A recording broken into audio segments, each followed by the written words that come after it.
Archibat, le salon de l'architecture et du bâtiment s'est ouvert à Abidjan. Thème de l'édition 2017, du rêve à la réalité. Une édition placée sous le signe de la maturité.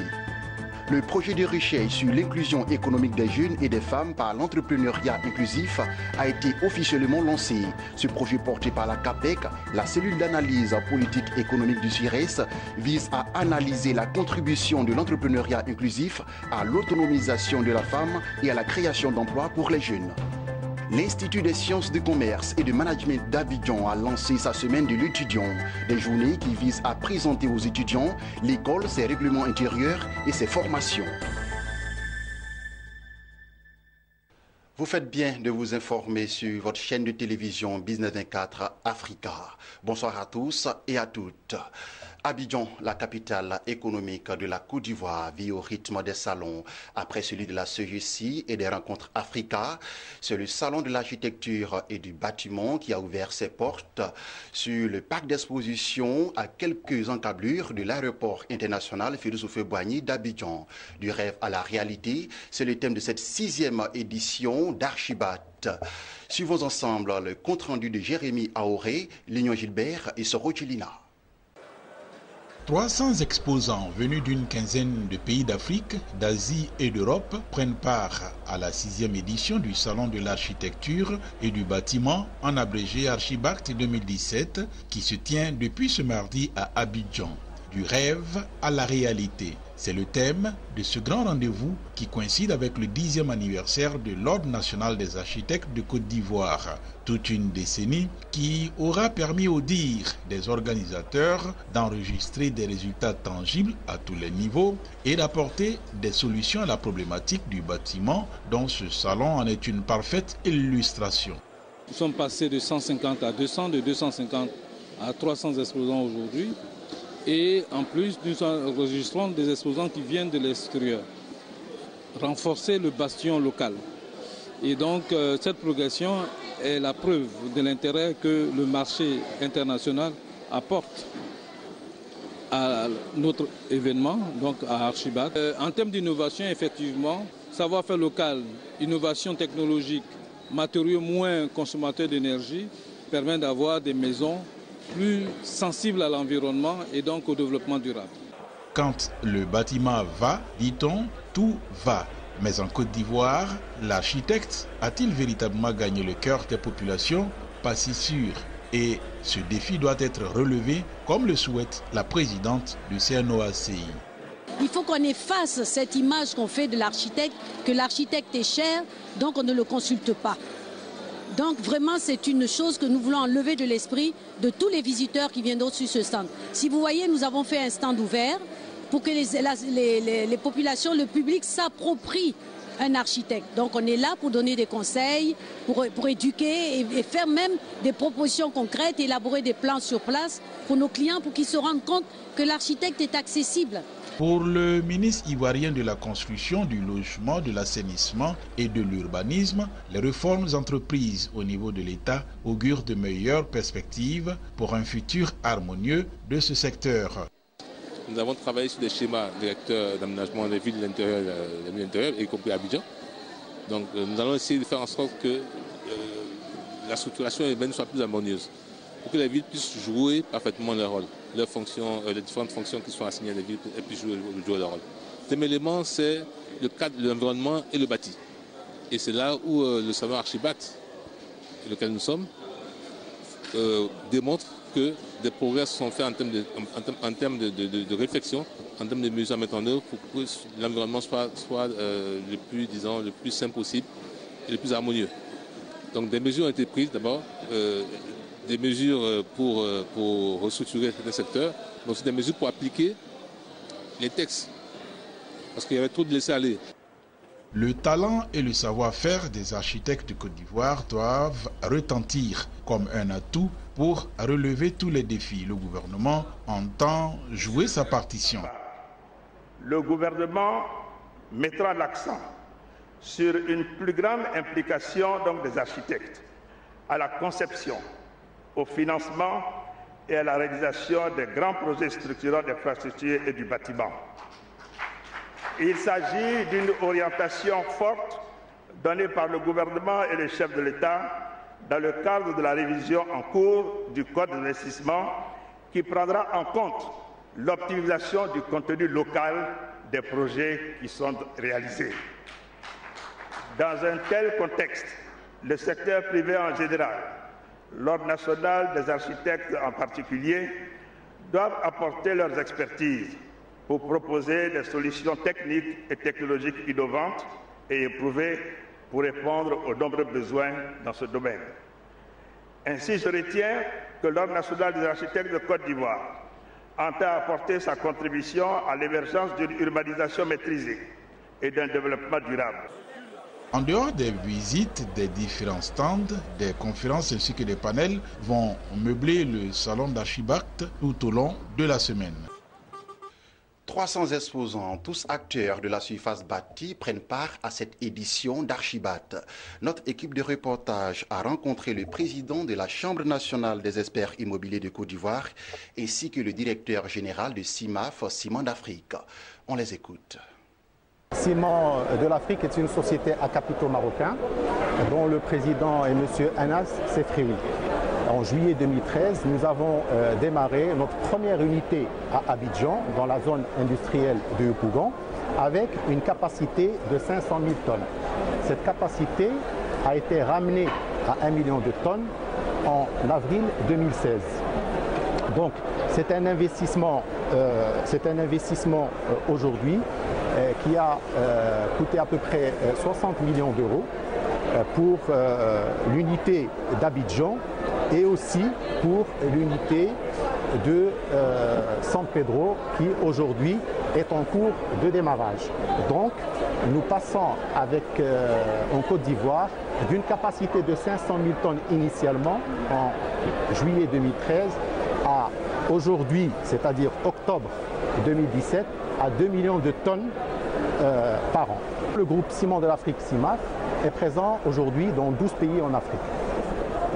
Cette présence démontre notre engagement dans le développement du continent afin d'accompagner le dynamisme économique et cette croissance.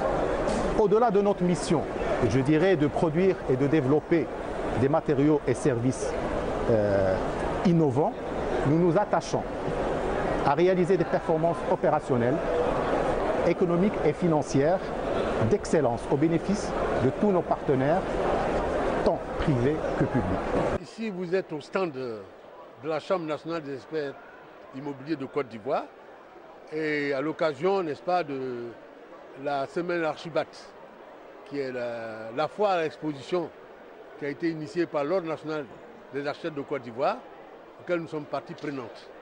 Et notre nécessité est de pouvoir rencontrer tout le grand public, consommateur de l'immeuble, des bâtiments, des terrains, parce que notre vocation, c'est de donner une valeur à tout ce qui a été construit ou même non construit, quand il s'agit des terrains nus par exemple.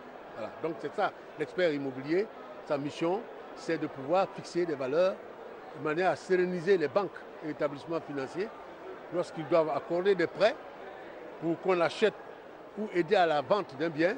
Ils veulent bien asseoir leur garantie sur une valeur à dire d'experts. Nous les invitons instamment à venir à nos stands au cours de leur pérégrination pour que nous puissions leur donner les tenants aboutissants de la nécessité de faire expertiser son bien pour éviter les palabres entre les propriétaires et les locataires pour la fixation des loyers, surtout dans le cadre de nouveaux décrets réglementant la fixation des loyers et désengorger les tribunaux des litiges liés à cela. Et puis deuxièmement, pour qu'ils puissent savoir que les banques aujourd'hui ne prêtent pas comme ça s'ils n'ont pas une garantie de la valeur que vous déclarez comme garantie de prêt qu'ils vous donnent. L'intégralité de l'entretien du DG de la CIMAF et du président de la Chambre nationale des experts immobiliers de Côte d'Ivoire vous sera proposé très prochainement dans nos programmes. Et poursuivons avec cette information. inclusion économique des jeunes et des femmes par l'entrepreneuriat inclusif, cas de la Côte d'Ivoire, du Burkina Faso et du Kenya.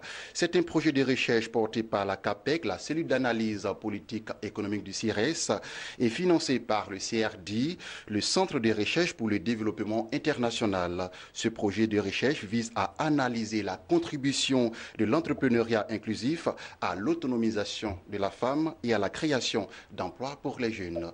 Sandrine Bamba pour le commentaire. L'entrepreneuriat inclusif comme facteur déterminant à l'autonomisation des femmes et à la création d'emplois des jeunes. Ce sujet est au cœur d'une recherche de la CAPEC, la cellule d'analyse politique économique du CIRES. Cette étude sur l'inclusion économique des jeunes et des femmes par l'entrepreneuriat en Côte d'Ivoire, au Burkina Faso et au Kenya devra répondre à plusieurs questions, notamment les questions liées aux caractéristiques des entreprises qui pratiquent l'inclusive business, les déterminants de l'entrepreneuriat inclusif en Afrique subsaharienne et surtout les effets de l'entrepreneuriat sur les populations bénéficiaires. Le présent atelier vise donc à présenter ce projet aux différentes parties prenantes et recueillir leurs commentaires pour une mise en œuvre efficace. Une rencontre rehaussée par la présence du ministre en charge des PME, Souleymane Diarasouba, a expliqué que l'entrepreneuriat peut jouer un rôle important dans la croissance économique de l'Afrique. Cela passe par l'instauration d'un environnement favorable à la création d'entreprises, faciliter l'accès au financement et assurer le suivi des entreprises. L'examen du thème du projet de recherche de la CAPEC appelle de ma part deux questions essentielles qui constitueront la trame de mon propos.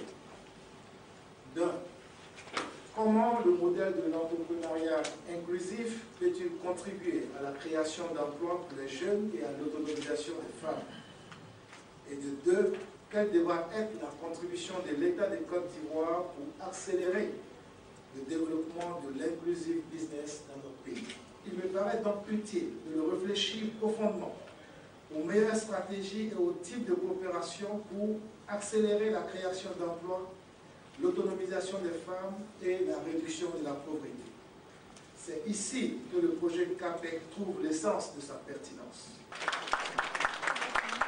Le projet de recherche sera géré pour le compte de 3 pays par la cellule d'analyse de politique économique du CIRES sous la direction du professeur Aouré Alban Alphonse Emmanuel. Le projet de recherche sur l'inclusion économique des jeunes et des femmes par l'entrepreneuriat inclusif, cas de la Côte d'Ivoire, du Burkina Faso et du Kenya, sera financé par le CRD, le Centre de recherche pour le développement international, à hauteur de 422 800 000 francs CFA.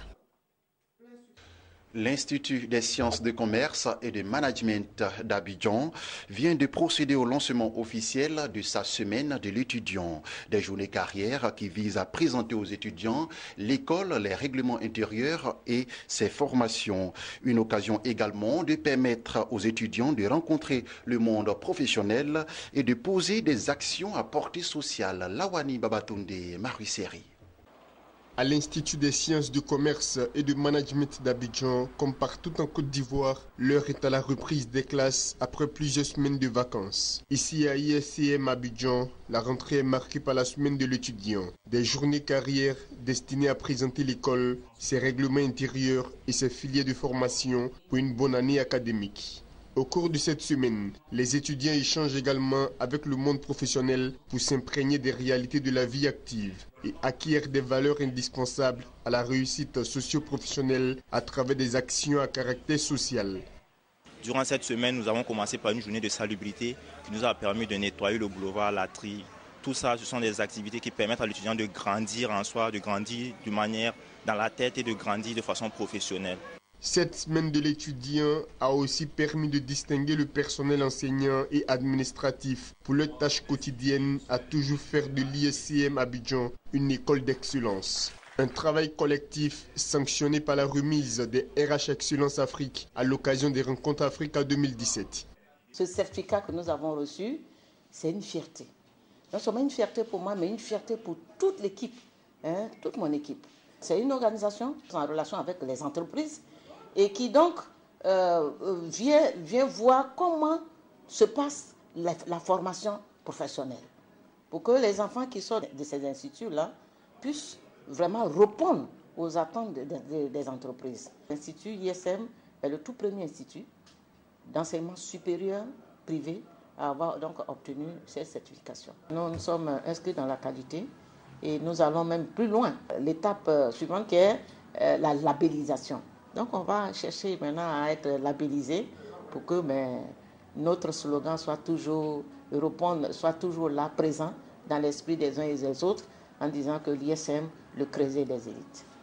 L'Institut des sciences et du management d'Abidjan a été créé en 2009. Il forme à la finance comptabilité, à la gestion commerciale, aux ressources humaines et communications, à la logistique et en informatique développeur d'applications. ISCM Abidjan se veut le creuset des élites. Pour cela, elle ne cesse de tisser des partenariats avec des universités et institutions en Côte d'Ivoire et partout dans le monde.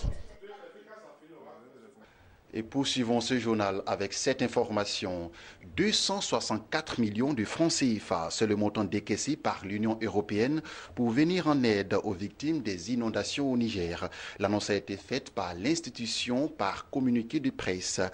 L'Union européenne précise par ailleurs que l'aide est destinée aux populations les plus touchées, notamment dans les régions de Dosso, Agadez et Tillabéri. Ces fonds permettront entre autres de curer, de désinfecter ou réhabiliter les points d'eau endommagés pour une cible d'environ 35 000 personnes. Voilà, c'est ce qui s'achève ce temps d'information. J'ai été très ravi de vous l'avoir présenté. Je vous retrouve jeudi 21h pour un nouveau journal. Restez sur la chaîne de l'économie.